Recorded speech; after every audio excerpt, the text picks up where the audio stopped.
Tikulandireni Malawi, tikupatseni moni madzulo ano kuti monire mwatandalauli, muliuli, mweuli, mwachoma bwanji, mwaswera bwanji, siku kubira mukutimva mmene ku Saundi.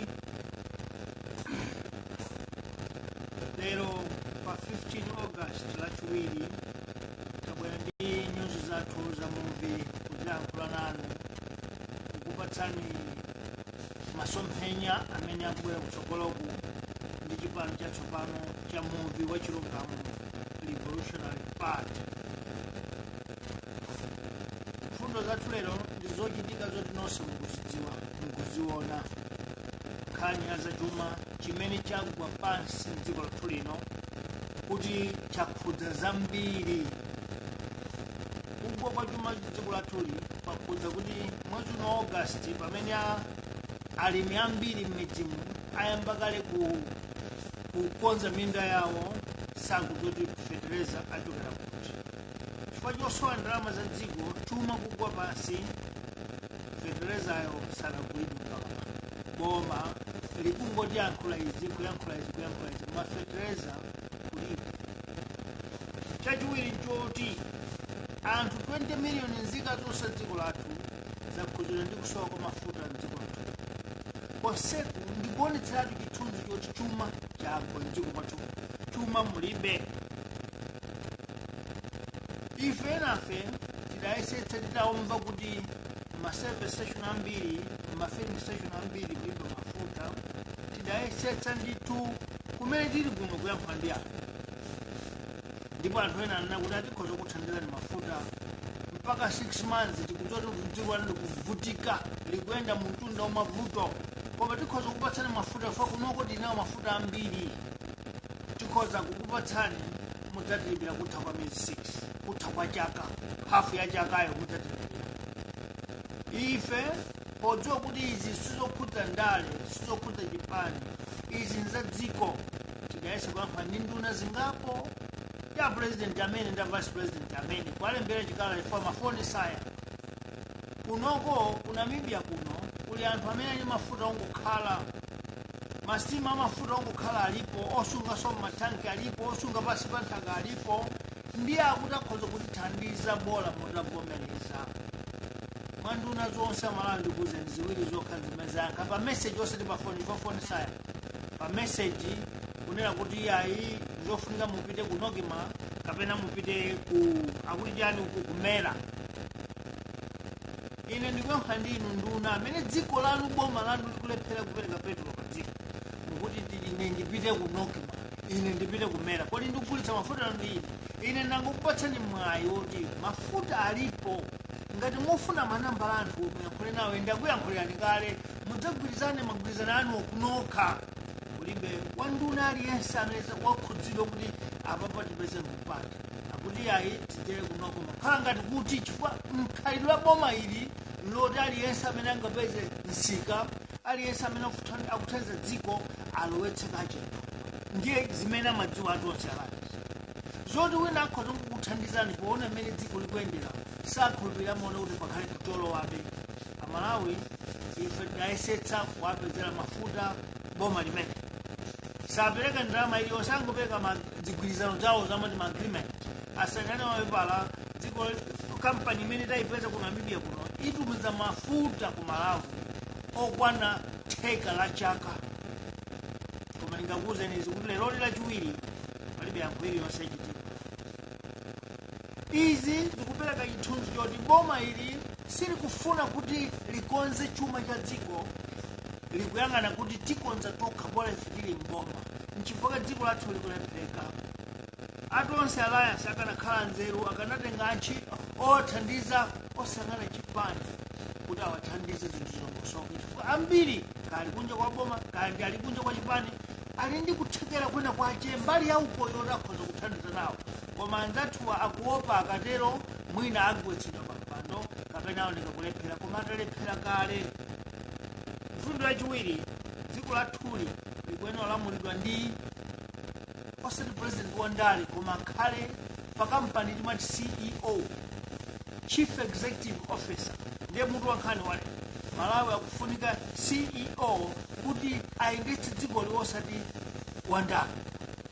CEO amatani, CEO ndi munthu wamkulu ku kampani amayendetsa kampaniyo, koma mabwana amati tufuna maprofiti adzituluka tiaone. Tsopano ku Malawi mtsogoleri wa ndale ali ngati CEO wa dziko. Vuto bwana mwini dziko amene zili mzika alibe mphamvu yofunsa CEO wawo kuti kodi apazukanika bwanji. Chifukwa panopa Amalawi tene kwafunsa Achakwera kuti inu monga CEO takulembani mutiyang'anira anthu fo mabwana anu ndife Amalawi fe. Chifukwa yani dziko ili likusowa mafuta, chifukwa yani dziko ili lili ndi katangale wananu, chifukwa yani simukuchotsa amene akuba. Ndiye kuti kupoti simukuchotsa akuba inuyo nkhala CEO yanu yakutha. Koma malamulo a dziko athu lino timayendetsedwa ngati mbali imodzi ya boma la chifumu itamati monarch. Ngakhale timanamizana kuti tili mu democracy, timanama kuno kulibe democracy kulako. Kuno timayendera boma la ufumu kuno mwachinunu mwachisinsi. Chifukwa mphamvu zili president zambiritu. Chodabwitsa pamene tikamba za mafuta pa, president modagwitsa ntchito mphamvu zimenezo kuti ine ndikufuna mafuta abwere, akundiuza kuti anduna zake akuna kuti mupite ku Nokima kapena mupite ku Mera chifukwa zili ndi ndondomeko. Nthawi ya mavuto ngati ino zofuna ndondomeko, nthawi ya mavuto ngati ino ikufuna ndondomeko, mafuna Malawi mutsate kumene yankho muyipeza kuti ndondomeko sikufunika. Kulibenso ndondomeko ibe kufunika. Pepani ndisanayike maaudio kwa anzathu a WhatsApp ndiye ndiyikepo kuti tisasemphane nawo. Ndondomeko imene mukuyifuna anthu akulephera ndi amtundu wake kulibe. Izi zimene boma la Achakwera ndi maboma onse ambuyo akhala akuchita chifukwa amati zofunika ndondomeko. Koma nthawi ino ndi ya crisis pa Chingereza pa nthawi ino ndiye chimpwirikiti mumayenera kupanga njira iliyonse mungathe kuti dziko litani liziyende chifukwa Malawi akuzunzika amene akufuna mafuta. Malawi lero ndikutsimikizirani kukuwuzani kuti boma la tonse limakhala ndi mphamvu pokhapokha pamene pali cholowa, ndipo ubweretsa contract ya business alandire cholowa zimene zaononga dziko lathu. Lero Amalawi akuzunzika opanda mafuta dziko lonse. Lero Amalawi akuzunzika opanda fertilizer dziko lonse chifukwa oyenera kuti abweretsa fertilizayo akhale kuti ndi wakuchipaniko komanso abweretsa kanthumba kuti akagawane kuchipani kapena akagayira abwana kapena akagayira auje. Kuliyendera kulitenga dzikoli ngati hule. Ife ngoma namba 7 tikubweretsa mfundo zatsopano chifukwa tikuti tikuyenera kudzasinthanso malamulo a dziko lathu. Dziko lathuli malamulo anasinthidwapo kawiri kokha chakhazikitsire. Constitution ya Malawi ikhazikitsidwira 1994 yasinthidwa kawiri. Dziko la America limene ndi ainoka democracy, manthu wa democracy, constitution yasinthidwa ka 27 makumi awiri ndi mphambu zisanu ndi ziwiri akusintha malamulo kuona mmene nyengo ikuyendera. Kumalawi kwathu kuno constitution muzaka 30 tangoisintha kawiri kokha kapena kapodzi. Ngoma namba 7 chipani chathu choyambirira pakuti tikubweretsa tsopano nyumba ya mafumu idzakhala yapafupi kusintha malamulo. Futi tidzati mafumu yankhula ndi anthu anu m'midzimo malamulo kuti asinthe bwanji. Cholinga president adzikhala ngati CEO oti akalephera ntchito achotsedwe poopa kuti dziko liwonongeka lichedwe kuchitukuko. Osati kuti constitution inteteze kuti mpaka zaka 5 akulephera. Taona dziko lathu lero tikuchita mantha tonse kuti mpaka zaka 5 zithe dziko lidzakhalipa. Koma chifukwa malamulo a dziko amayimira ali mbali imodzi yachifumu pang'ono, tilolabe president kuti kuti walephera ntchito tidzimuyang'anabe mpaka kudikira tsiku lake lomaliza. Koma anthu 20 miliyoni ali pampalipana, ali pakhwekhwe lotakhoza kufa nthawi iliyonse ndi njala ndi mavuto, dziko likhoza kugwa. Mayiko amene ali ndi democracy akaona kuti president walephera kumakhala malamulo amati kumchotsa pa Chingereza kuti impeachment. Ku America ziliko ndipo zochotsera president mapando zinalembedwa kale mu constitution. Kwathu kunonso kuli mawu section ikuti mtsogoleri adzaonetsetsa kuti zimene akuchitazo zikukomera Amalawi zikukomera dziko. Tsono zimene zikuchitika lerozi sizikukomera dziko, zikukomera mtundu ndi chipani. Amalawi boma namba 7 loyena libwere ndithu kuti likayang'anenso likasinthe malamulo amene alipo, kuti mtsogoleri asakhale ndi term ya 5 years akhoza kuchotsedwa apapa. Bola ndondomeko zochotsera Amalawi onse adzazivomereze kuti akhoza kuchotsedwa pa pompatsa kalata, akhoza kuchotsedwa pa zionetsero, akhoza kuchotsedwa pa impeachment. Chifukwa lero impeachment ndi ya parliament, kunchotsa president kuli m'manja mwa anthu a parliament. Tsopano atsogoleri andalewa amalipiratu anthu aphungu a nyumba malamulo ndalama zambiri, chifukwa mukumva kuti lero allowance yokha tsiku limodzi phungu 100,000. Tsiku limodzi kuyima kungokakhala mpaliamentimo, parliament imayamba mwina 2 kapena 9 mamawo, ikayamba 9 atseka 2, ikayamba 2 atseka 4, kungokhala 3 hours 2 hours mpaliament kulandira 100,000. 100,000 kwa jameneyo mwini wake wa msonkho kumudziko kuyuthini kumbala chanda sadzayiona mwina moyo wake wonse. Akati waona ndalama ndiona 2,000 koma yotumidwayo akumandi 100,000 pa 12 hours yokha dzuwa kuluka pokalo apo 100,000. Ndiye parliament imatenga miyezi ngati masiku angati 30 days mwini ali ndalama zingati aziphungu.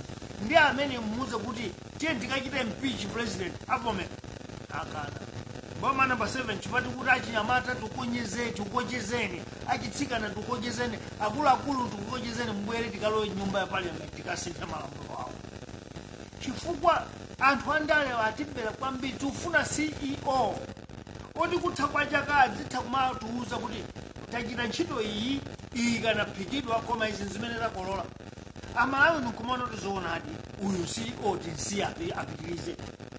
Kuona kuti akulephera achoke ndiye constitution ikuyenera kusintha. Ndiye kukoma kwache ife tikadzutsanso nyumba ya mafumu kuti House of Senate iyakhalepobe, mafumu adzathandiza kupanga zimenezo kuti tichotse malamulo ena oyipa makamaka section 65 section 91 yakuti stroke 2 zimenezo zichotsedwe, chifukwa malamulo a dziko asamane kuti koma anthu osauka ndi apezi olemera sapezi. Ukadakhala kuti malamulo athu ngosintha lero tikuboma latonse kulibe aliyense ali kujera, chifukwa aliyense ali nkhani yasataya yakhudza aliyense sinasiyemo aliyense wakhudza nkhani yasataya. Koma poti kuli section 91 yonena kuti ali pa mpando musamuyimbe mulandu. Zimenezi Amalawi titsegule nazo maso tisavomere. Nthawi ino ndiyoti tikane kuti Amalawi. Mfuna namba 4 nkhani ya mafuta iyi ngati ajakwera saganiza bwino ajoti boma labwino la bingu wa Mutharika limagwa kapena linagwa kapena linadzalephera chifukwa cha nkhani ya mafuta. Tsono ukakhala kuti ulibe yankho umanama umapereka mabodza ambiri koma kudzoti choona ndicho. Ife tonse Amalawi tikudzoti dziko lilibe ndalama, anthu adya ndalama zambiri mu zaka zitatu zonse zaboma awawata zonse zatha. Ndiye kuti salimanso sakumbanso migodi akusowa chochita. Kokongola monso atopera ku America sangapitenso, ku Dubai sangapitenso chifukwa atopera. Ndiye mmalo moti akanati tiyambepo kufunsa nzeru anthu ena kuti titani akukakamirabe. Inetu ndikuti ndapeza kunoko 15 million liters ya mafuta diesel ndi petrol. Iwo angobwera kuno adzasaine ndi anthu. Ine sinifuna zindikhudze fai ndi nchanga chipani choti ndiyendetse chaka 2024 nthawi chisankho. Koma pa nthawi ino poti Amalawi akunzunzika mafuta ndawo. Ife ndi anthu okonda dziko, tilibe jealous kuti tisathandize chifukwa choti akulephera agwe kwambiri akomana ngati kuzunza anthu kuti pa ground. Amalawi akuyenera ayendetsa magalimoto awo maminibus. Mafuta ngofunika ndithu maambulansi ayende. Ndiye kantima kuti silingamvere amene uja, pantima kuti ngachipani chotsutsa silingamvere dziko likulowa pansi. Fundo namba 5 tamva zoti kampani yonetsa TV yakanema atseka ku Malawi. Tikudziwa kuti kampani iyi yakoma ndi mavuto ambiri, ikukoma ndi mavuto ambiri maiko ambiri chifukwa yakhala ikuluza ndalama zopitisachepera 2 billion chakutirani imene akhala kutaya chifukwa cha matenda a COVID anabwera. koma Malawi nthawi ngati imeneyi siyoyenera kuti boma livomereze kampani iliyonse kuti itseke nthawi chifukwa ntchito timene tinalipoto timene sinatsekedwe nthawi ya covid tinene tisamale nthawi ino anzathu awa alibe masomphenya oyang'ana kuti kodi tilole kuti kampani itsekedwe tikumva kuti zimene zikuchitika ifo kuti pali ena mboma amafuna kutsegula business tidayankhulapo kuti boma si businessman boma si munthu wochita malonda boma ndiwe okonza ground la anthu amalonda kusalaza ground lo amalonda abwera achite zawo ndikumangouza kuti anthu athuwa osachaja mopitirira anthu athuwa osachita chonchi ndiye boma limene koma osati boma lomwelo lilamule dziko lomwe lichita malonda ziyatira kamba zija sapatatha kuti makampani onse boma limene likagwa amagwa nawonso ndiye dziko tulikhala ngati tsopano juga sili kupita kutsogolo likusowa masomphenya oti chuma chake chidzigwera ngakhale boma litasita kumalawi kwathu kuno boma likagwa chumaso chagwera pamenepo sichifukwa china andale amachitanso malonda lero ndikumva kuti ena pamenepa afuna atenge kampani ya Mali Choice ja akhale mdzina lawo fa abaza mbiri akusoloza chochita koma tinena izi sakwanitsa kukhala ndi saizi kapena muyezo umene Mali Choice imachita 1985 ndikumbutsena Malawi kampani ya Liver Brothers idakumana ndi mpungopungo omwe wosowa zophikira masopo mafuta makolgate idakumana nazo ndipo adafuna kutseka boma laka muzipanda malemu nthawiyo adayitana a Liver Brothers kukauza kuti situlola timutseke fa mmalemba anthu ambiri mmalo mwaje ife tikuchotserani ku msonkhoku tikuchotseraniso zina zimene malipira amati satakisika customu ndi anadandaula a Liver Brothers kufikira boma linana kuti kwa chaka chimodzi anthu ogwira ntchito kumeneko tidzalipira ife ngati boma koma musauze tikupatsani ndalama ngati subsidy mudzalipira anthu cholinga kampani yanu ifikenso pa mwezi wake maboma udziwa kuti iwo sa business koma athandiza business kuti chuma chiyende bwino ikudabwa kuti anthu ophunzira kwambiri lero akulepha kukhala ndi nzeru imene kuti mmalo moti akakamize kampani ikhalebe antchito amene analipo asaluzenso ntchito zina kuposa 600,000 achoka aja akulola mbiri kampani itsekedwe chifukwa afuna kwa mboma wina atsegule kampani yake kumaonetsa walesakana izizo izi sizipititsa dziko likulikonse simungakhala ndale nthawi omwe mukhala malonda osatheka nchifukwa tikuti Malawi tiye tikavotera chipani chatsopano chimene chidzasese chilichonse chimene chikuchitika chakhala chikuchitika zaka 59 kubweretsa boma latsopano kumene tingasinthe zilizonse koma lero Mali Choice ndithu yatseka ngakhale akuti tukakomano parliament tikambe izi kampani imene yatsekamo ibweranso chifukwa mumayenera kuti musanafika kuti atsekako mukakambe nawo kale ndiye tikudabwa kuti ndi boma la mtundu wanji osadziwa kuti kampani ikutsekedwa ndi boma la mtundu wanji kutha kuona kuti injunction ikubwera osalowererapo ndi zilero zikukanika kuti atenge mafuta amene ndapeza ine 15 million liters sangatenge afuna akakumana ndi akajaje kaye akajaje walephe kutulutsa mafuta afuna akumana nokuima kale osati afuna akakumana akuti ine ndikumana amene kodi ine amene ndili njala mese muli njala ndini fo mufuna mavoti komanso munasaina kuti ndidzapereka chitetezo kudziko ndidzapasa zosowa zawo dziko lero mukulephera ndi anthu akuthandizana simufuna mwikepo dzanja mukuona chifukwa mtima wakuba mukuganiza kuti ine kunoko ndasayina nawo anthu omadiro kuti andipatsapo kammanja ayi ife ngati kufuna kudzalowa mboma la namba 7 silima moyo umenewo tikufuna kuti dziko lidzingopita kutsogolo mfundo namba 7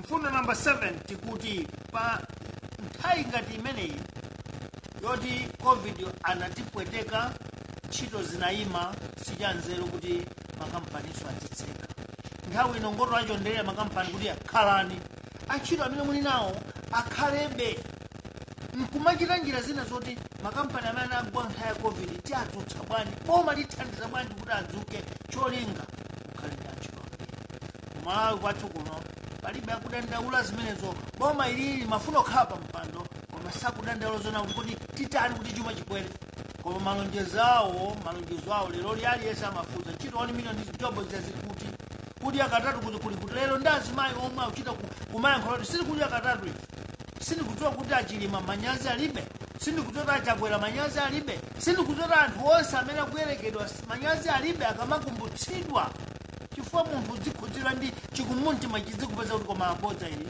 nali lakwira bodza linali yankhula udyo ndikonze anzathuwa sakonza zimenezo. Ndipo chifukwa ichi ife timafuna tiyankhule izi.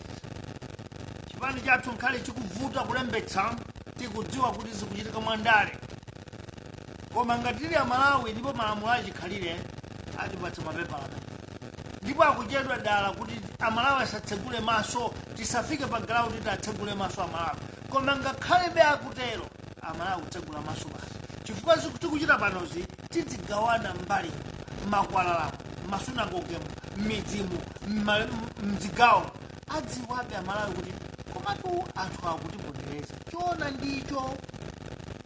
Ndi Amalawi tichedwa kuti chipani chathu chilembetsedwe, koma iniyo kumene muliko ndi a branch, iniyo kumene muliko ndi a area, kumene muliko ndi a constituency, kumene muliko ndi a district, kumene muliko ndi a region, ndi a constituency, kumene kunonse tiuzana chimodzi. Chimene tikufuna parliament yathu ikakhale ndi anyamata atsopano a revolution, kuti tidzakwanitse kusintha malamulo awa, kuti Malawi adzakhale ndi mphamvu yonchotsa wantchito wake akalakwa. Tidzakhazikitsa CEO kumene osati president woti ndi wachifumu omayembekeza zaka 5 walephera kumadikirabe zaka 5 iya. Anzathu amene akuthamanga kuti chuma achibweze amathamanga kuti ukalephera iwe chichokanipo ayimapo anzako, koma osati kuti malamulo akutero. Malamulo amatha kutero, koma ngati ukulephera malamulo atero bwanji. Mboma namba 7 omweri ife tidagwira ntchito mozama kwambiri chifukwa ndi mfundo zitatu zija. Maefu athu ndi atatu. Efu oyamba chakudya, food pa Chingerezi. Chakudya chidzakhale kuti zilibe kukambirana iya zimene zokhazo nzoti choyambirira fertilizer akhalepo kuti khale chakudya chokwanira. Ndipo fertilizer ameneyu si izi za AIPs iya, koma lidzachita njira kamba ndi makampani a fertilizer nkubwetsa fertilizer kuti alisandika kulopa mtengo umodzi olemera nkhale osauka. Kungopeza wina wolemera akagula fertilizer ambiri nkumakagulitsa kudya ameneyo mikuyu kumuyitana fa mikuyu tidatsegulanso mikuyu kumuyitana chifukwa asanzunze miyoyo ya anthu atazunzikale zaka 59. Efu achiwiri ndiye kuonetsetsa kuti ndalama zakunja tili nazo forex. Zilipo ndalama zimenezo kuti tikafuna kugula chinthu Amalawi mukafuna kugula zinthu musavutike. Chomaliza ndiye kuonetsetsa kuti pa ndalama zakunjazo tili nazo zokwanira mafuta tikagula. Ndipo ife tikuti takambakale ndi ena adzatigayire ndalama kuti mafuta awowo adzitigulitsa ali aphala kwawoko, ndi akafika kuna mpula tikumbe pipe ya madzi ya mafuta adzidutsa mphalaphalamo afike pa balaka wo pamenepo ndiye tiyikepo ujeni mphika wache ocheza mafuta amati refinery. Zimenezo nzachikonzere ndipo zili pa ground zokonzakonza kungotsala kuti lowe pa boma. Cholinga mafuta asadzatisowe asadzativute chifukwa dziko lathuli lilibe nyanja ya mchere m'mphepete mwathu. Ndipo mboma namba 7 kuti zafika pa timati pa Chingerezi crisis ya chuma imene yafikirapo tidzakhazikitsa indaba pakuti mafumu adzakhalapo. Tidzakuti mafumu ilana azipani zonse ife akuboma fe tikambe azipani ndi azipani onse ndi amachalichi kuti zinthu zativuta patitani. Chifukwa ngati dziko libe chakudya, dziko ngati libe chimanga, dziko ngati libe mafuta, dziko ngati libe ndalama zakunja, ndiye kuti dziko limenelo lyalopanka lagwa. Ndiye sitidzakhala woyerekedwa chifukwa tikudziwa kuti wina aliyense ali nkuthekera kwace, wina aliyense ali nkuthekera kwace akhoza kupanga zinthu zoti zingathandize ifeyo. Ndiye mboma namba 7 tidzakhala anthu oti olephera kapena oti ndife odzikonda. Boma dziko ndila tonse kulowa mboma sizotanthauza lowa ngati anzeru alipo anzeru pakonapo ukuzokayang'ana ukapempha abwa. Yalero inali yayifupi kwambiri ndi imene iyo, koma ndimafuna ndiyankhule omaliza. Iyi ndi pempho imene ndikupempha atsogoleri onse akale, bambo Bakili Muluzi, mayi Joyce Banda, a president alero achakwera nkhala yakulephera koma ndi mtsogoleri wa dziko. ndipemphenso maepiskopo kapena mabishopu a chikatolika, ndipemphe maimamu kapena mamufti a chisilamu, ndi mafumu onse, mfumu Kyungu, mfumu Mbelwa, mfumu Gomani, mfumu Malemya, mafumu onse Kawinga, mupeze nthawi mupite ku Page House kumangochi mukapeza president athu waukuma kapena kuti akale pamupita muthalika mukauze kuti kuno ndi ku Malawi. Pamene kuli ku Malawi timadziwika ifeyo Amalawi ife ndi miyambo ndi chikhalidwe chathu. Mungaphunzire maka bwanji, mungakhale ozindikira bwanji, mungakhala nzeru bwanji, koma ku Malawi kuno kuli mwambo. Ndi a president athu akale akapita ku maliro ayang'ane makhalidwe apampando. Nkutheka kuti tidzipombonezedwa kapena ena apombonezedwa kuti munthu ungophunzira kwambiri profesa akhoza kukhala amene angakhalire, koma osati ku maliro. Nkoti ungakhale munthu odziwa bwanji kumene udzichepetse ukhumate, chifukwa kumene kukwachokako thupi la munthu, kwachoka mzimu. Ndiye sungabwere ndi kukhala chonchi. Aya chonde ndimapempha kuti akuluakulu athu makolo ifo tikayankhula nafe tanyoza pajama ndina kuti wamkulu sapola mwana ndi amapolama. Ndiye ndikuchita ine kupolama pa ndikuyankhula za munthu wakulu. Ndiye ndikupempha akuluakulunu mukamuyankhule mkulu nzanu kuti iya apapa mwaonjeza.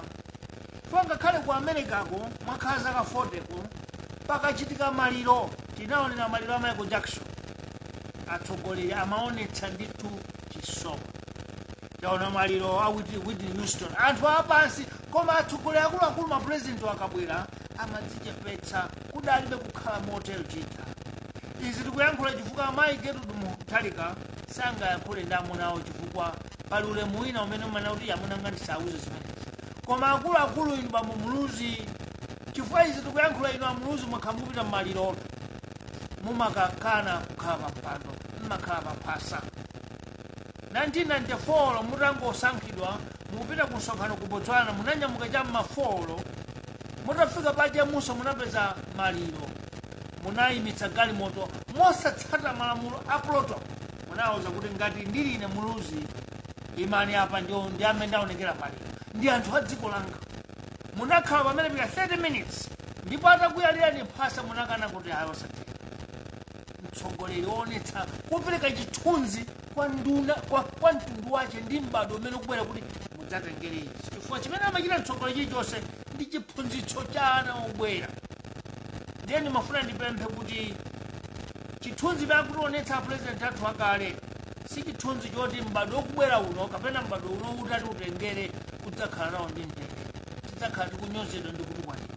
Ndiye ndimapempha kuchita mopempha kuti takati yankhulirani kuti kwathu kuno ungaphunzire maka, ungalemere maka, ungakhala unaye president wotani, pokhala pa mpando pa zovuta ngati zimene zija, khalani ndithu mwa ulemu, khalani ndithu mwa ulemu onetsa kuti kulira nawo. Koma kuchita chonchi miyendo zimaonetsa ngati kuti sizikukhudzani kuti pamaliro, komanso simuli pamenepo chifukwa ena onse ngokhumata inu mukhala mutachita timati cha nenga zimakhala zovuta. Ndiye ndipempho kungopempha chifukwa awa makolo athu tidzathandizako kuti zitiro kusoka. Malawi tikumananso mwina Saturday lino tikhale limodzi mwakoma nonse khale dziko lopambana. Tabwera ndi usiku koma tiyenera kubwera basi. Enafe zimatigunuza mmoyo mukuti sitingakhale chete ziko kwa.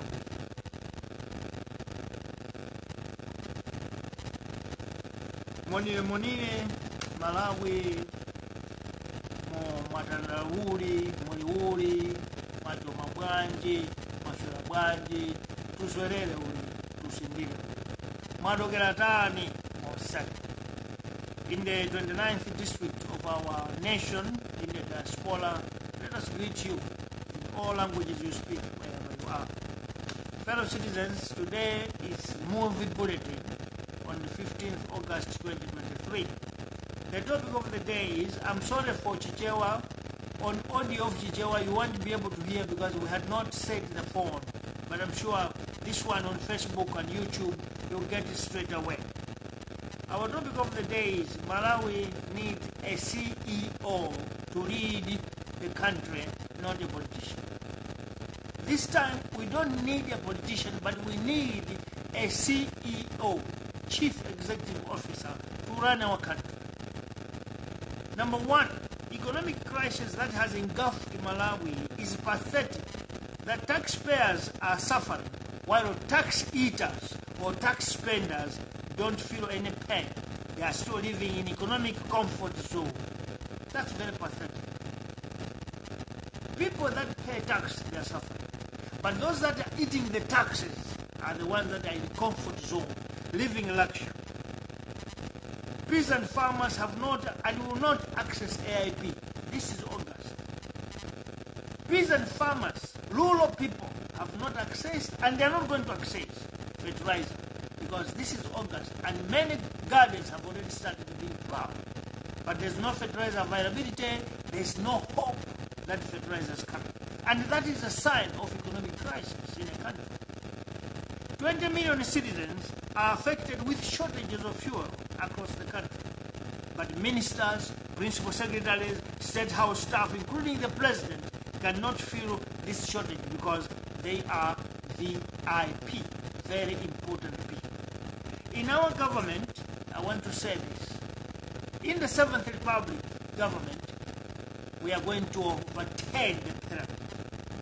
VIP will be citizens, and the workers are going to be the president, vice president, ministers. We are going to be servants.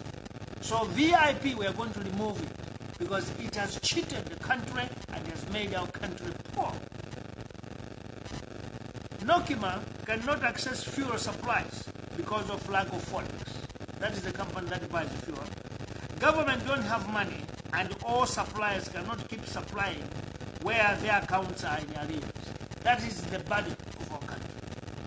Nokima is owing many suppliers. Government cannot provide forex. So it's now a stalemate. There's no way we can get petrol. Even if you go back to those suppliers, tell them that no, continue giving us. They are saying our money are in arrears. Now, I want to say this as a patriot. I'm in Namibia now. I managed to find 3-4 suppliers that have reserve of fuel. Namibia is a country that has got abundant petrol, abundant fuel, because it's a harbor. So there's fuel in reserves in tanks, there's fuel in reserves in the ship, and there's fuel in reserves underground. So the suppliers told me, because they're my best friends, they said, no, we can supply fuel for 6 months, and we can give you 15 million liters at once. And as long as you give us an agreement and letters of credit, we don't have a problem. If you start paying after 6 months, we don't mind. We understand your situation. You know, I took the confidence of calling the president, but he cannot pick up his phone, and his phone don't go through. I took it in my confidence, called the vice president, and he couldn't even pick up the phone or listen. Instead, I went down and write a message on WhatsApp that I directed to all ministers, to the president, and to the vice president. Guess what? It was only 2 ministers that responded through text. It must be initiated by Mela or Noki. That's a message of a minister. To me, the other minister said that no, I will link you up with the minister responsible, Minister of Energy. But this time, the Minister of Energy is not in the country. And we are in a crisis at the moment. We wait for somebody who went wherever he went when the country is in dry spell like this. Number 2, if Malawi was ruled by a kind of a person who is a CEO, 2 things could have happened. 1 was to resign or to be fired by his bosses. If this country was run by a person called CEO, what was going to happen was 2 things. 1, he must resign or he must be fired by his bosses. Resigning because he agreed that he has failed the company.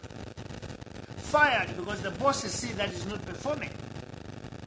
But in politics, a CEO of the country is the president who holds absolute powers. He cannot be fired, he cannot resign, and this is why president is different from a CEO of a company. Mind you, in a company there are about 1,000 to 2,000 staff, but in a country we're talking about 10, 20, 30 million people. And this CEO of 20 million people cannot be forced to resign, and he cannot be fired. This is where politics has failed this country. In a country where the president is protected, looked after by the taxes of citizens, there's no way he can resign, because to him the benefits are more, the service is less. He don't care. He can give more service, he can receive more taxes. Even if you don't give service, he don't care, because the citizens don't have the power to fire him or force him to resign. That is the problem of our country.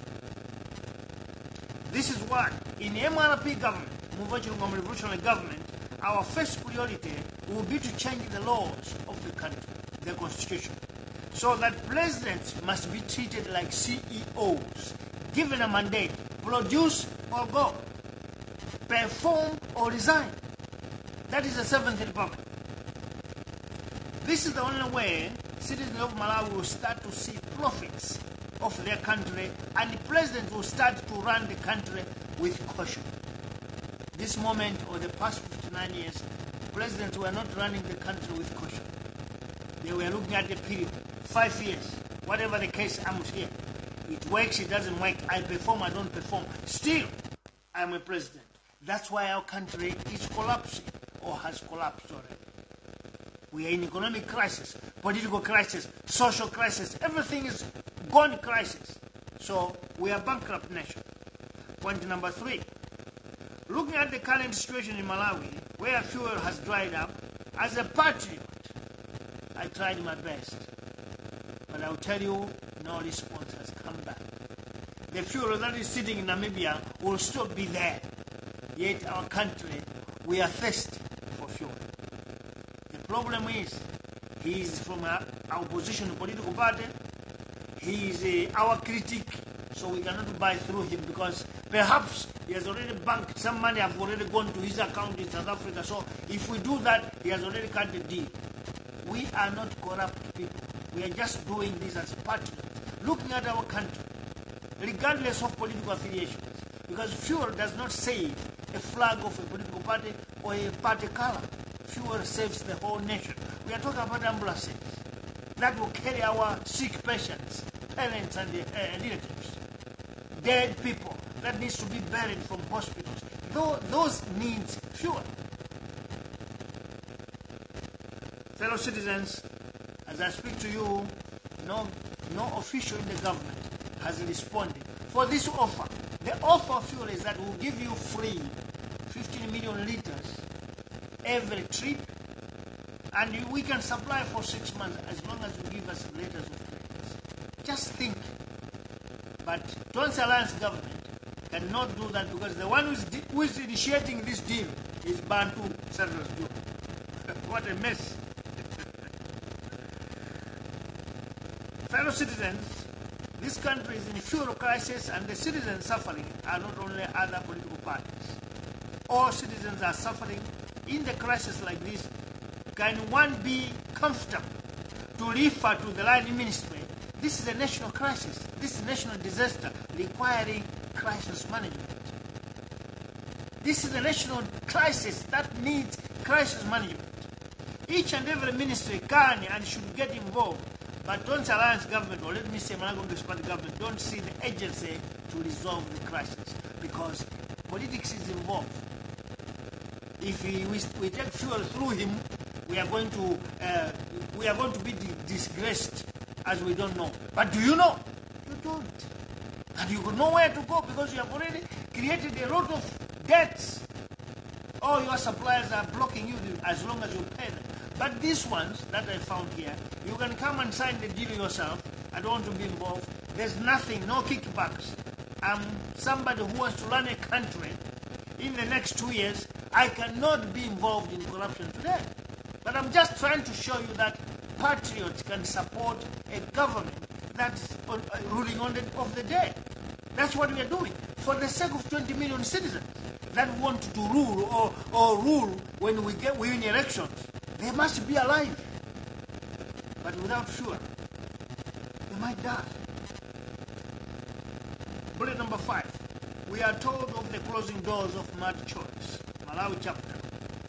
We know the economic crisis of the company across the globe is facing the loss of income and profits, and they have incurred a lot of losses ever since COVID-19. But when the situation is like this, government or officials must not create a situation where an injunction must be applied. Instead, government, for the sake of job preservation, for the sake of job protection, it's supposed to be involved. Government gets involved in one way. If some of you were still young, and I was a little bit older and mature, in 1985, our first government, under President Banda, had a similar crisis. A company that produced toiletries, Liver Brothers, was in such crisis and they were about to close. The government of Banda went to Liver Brothers, pleaded with them that you cannot go, you hire over 5,000 citizens. So what we will do is just tell us your problems. Liver Brothers explained their problems.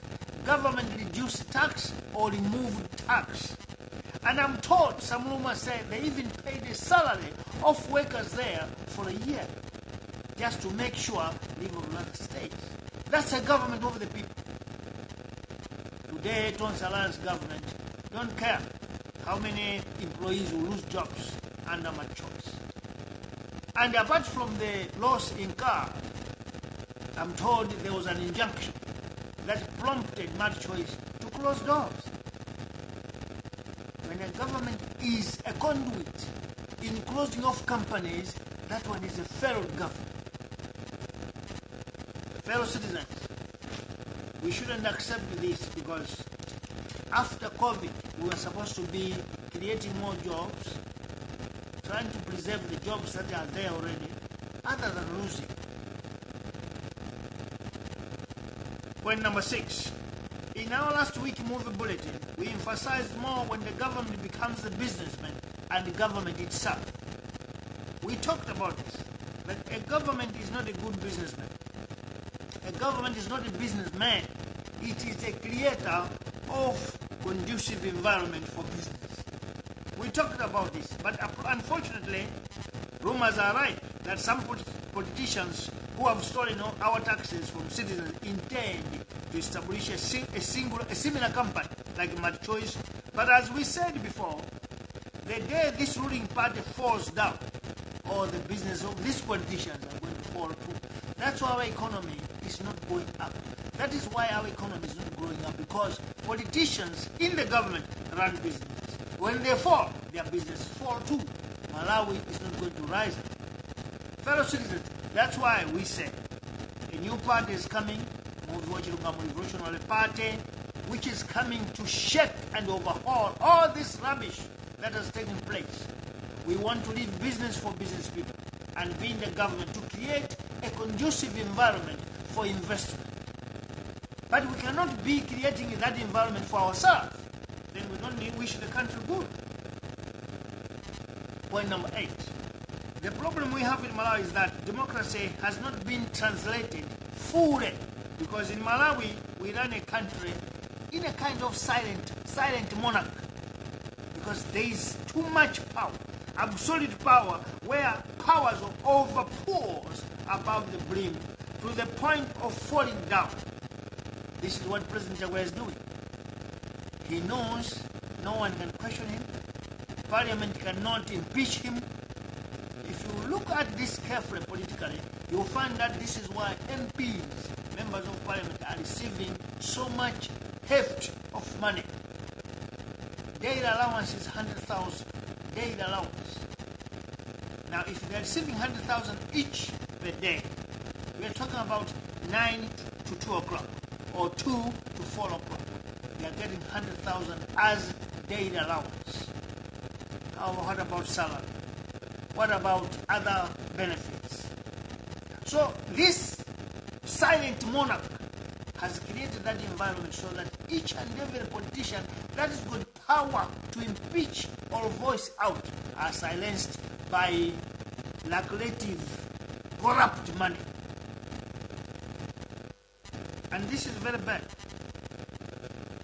Therefore, if we want this country to be developing or heading towards success or prosperity, we need to make sure that the elections that are coming, Malawians, let us go and vote for our own. Because this Muvi Revolutionary Party is your party in your house. It is there in your house because you are poor there. You got a lot of things that you lack, and you are complaining against this silent monarch that we call democracy in Malawi. So for you to get rid of that, go and vote for Muvi, because we are going to revamp the Constitution. The mother of democracy in America, they have amended their Constitution 27 times. In Malawi, ever since 1994, we have only amended it maybe twice. And these amendments benefit the politicians, not the Malawians. Now we want to change the Constitution to benefit citizens. That is why we are going to activate the Senate, House of Chiefs, because we want chiefs to be active in our running of government day by day. Because they are the people that are living with people in the villages. They are the people who know the problems of the country, not the politicians. There's no way a chief will stuff money in Swiss accounts or somewhere else in Dubai. He knows that he will end up with people in the village. So he will make sure development follows wherever he's coming from. B, we want to work hand in hand with the House of Chiefs, the new parliament, which we are calling on you Malawians, young men and women, old people, those who are sensible, join us, and we should create a new parliament and chase out all these people that are receiving 100,000 per day, yet their country is poor. So join Muvi so that we can revolutionize Malawi parliament. We want to work hand in hand with the new parliament and the new judiciary. How is it going to be a new judiciary? The judiciary we have to now is compromised. Cases are favoring the elites. Cases favor politicians, while ordinary people are sentenced 10 to 15 years for minor cases. So we want to revamp judiciary too. So as we revamp State House, put a new government of Muvi Revolutionary Party, we need a new parliament in majority under the revolutionaries. Then we are going to shape the judiciary. Our House of Chiefs will support us, and then we'll bring a new constitution that will put a president to be a CEO who can be fired or can be forced to resign when he don't perform or if he doesn't deliver. That is the motto of Muvi Revolutionary Party. B, in the 7th Republic under MRP is Muvi Revolutionary Party, our first priority will be 3 Fs, as we say. Our first priority will be 3 Fs, 1F, 2F, 3F. And these are food, forex, and fuel. That is what we want to do in the 7th Republic. Those are first priorities. We will not go to bed without making sure there's food for our people in the country. And we're not going to bed without making sure that there's forex so that the Malawians can go outside the country to buy whatever they want to buy and sell in our country. Because our country is a landlocked country. So we make sure forex is there. And at the end of the day, we make sure that forex manage to purchase or procure fuel in petrol, diesel, benzene, paraffin, gas. Because we are going to stop the usage of firewood in our country because deforestation has just made our country a bad head. So we want to make sure that usage of charcoal is banned and we introduce gas. So we will have to get enough forex to make sure that these 3 Fs are available. In the situation that we are in today, that there's no fuel, politics is in crisis, the country is messed up. If it was us in the Muvi Revolutionary Party, we could call for national indep. All political parties could be invited, church organizations could be invited, the Muslims could be invited, and all paramount chiefs and their group village headmen and traditional leaders could be invited to a national endeavor where we should discuss what can we do. We are in an economic crisis. We believe that even if you can be in opposition bench, even if you can be my critic, but you possess something that is important that can help this nation. And that's our belief in Muvi, in the 7th Republic. Therefore, each and every citizen will be important. And where things are tough, we'll be able to swallow our pride and invite everyone. Let's sit down. This is our country together. We are in a ship together. And if this ship sinks, all of us are sinking. By that, let's gather our heads together. Let's put our heads together and find a solution. And I'm telling you, we want to do that because we have run out of ideas. But just to show that this country is ours. We own this nation. So each and everyone can contribute regardless of which government is in power. See, in the 7th Republic, we will make sure we break into pieces the political syndicate and the cartel that have captured the system of government for years. Because this country, the whole system of government is captured by syndicates and cartels. In our government, we are going to make sure we break all those syndicates and cartels into pieces. Politicians will not be allowed to run or operate business. That is our policy. Politicians will not be allowed to run any business, even their children. We will make sure we track them to make sure that there's no linkage between a politician and the son, a politician and the wife, a politician and the cousin to run business. Because we know the money that will operate those businesses is the Malawians' tax money. So we'll not tolerate that. Doctors, health assistants, nurses will not be allowed to run private clinics or hospitals unless they resign from public service. That is the 7th Republic. Why? We know what we're doing. Teachers will not be allowed to run private schools while in public service, for we know all private schools, private clinics and pharmacies are stocked by government medicines. That's where citizens of Malawi are told in public hospitals there's no medicine, go and buy the chemist. They even tell you which pharmacy to go and buy because they know that the chief of this department owns that pharmacy. So he wants to profit from us. No more in the 7th Republic, no more. We are going to break that into pieces and stop it. And if you persist, try to hide, and you are caught, because you are going to have dogs, as I said. If you persist and we catch you, you are going to Mikuyu, because Mikuyu is going to be reopened for all political corrupt prisoners. There will be no human rights. Amnesty International will never enter in our country because we want to make sure that this system of corruption is completely stopped and ended. And it can only end when we are so harsh against corruption. 10. All public contracts will be given to citizens across the country so that during our reign in government, all mineral resources Lake Malawi, Malombe, Kazuni, Chirwa and Chiwuta, mountains and valleys will benefit from their resources. We are not going to give Indians, Chinese, Europeans. No. We are going to give our people. They will form cooperative societies everywhere in the country, and they will be given licenses, they will be given permission. Those are the people that will go. Indians or white people, when they want to come, or Europeans or Americans, they should go to these villages. Why? We want each and every citizen to benefit. Even government tenders won't be given to individuals, but to cooperative societies formed across the country, hence the need to nationalize all national resources. Because that is where we are nationalizing it. We want to give everything to Malawians. Foreigners will have to get it from Malawians. Number 11. On this last movie, we are appealing to Paramount Chiefs. So this one, I think, I must speak as a son of the soil. I'm a young boy, I cannot be able to say this. But the Bible says that David was young when he stood up among the elders.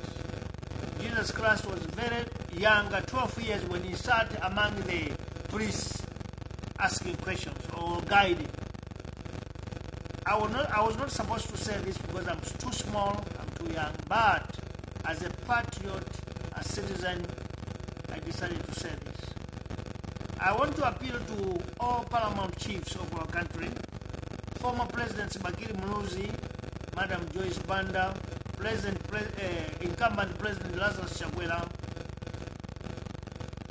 priests like bishops of Catholic Church, bishops of Anglican, bishops of CCAP, imams and muftis of Islam faith, that you should join hands and go to visit our former president, Professor Bida Mutharika, at the House.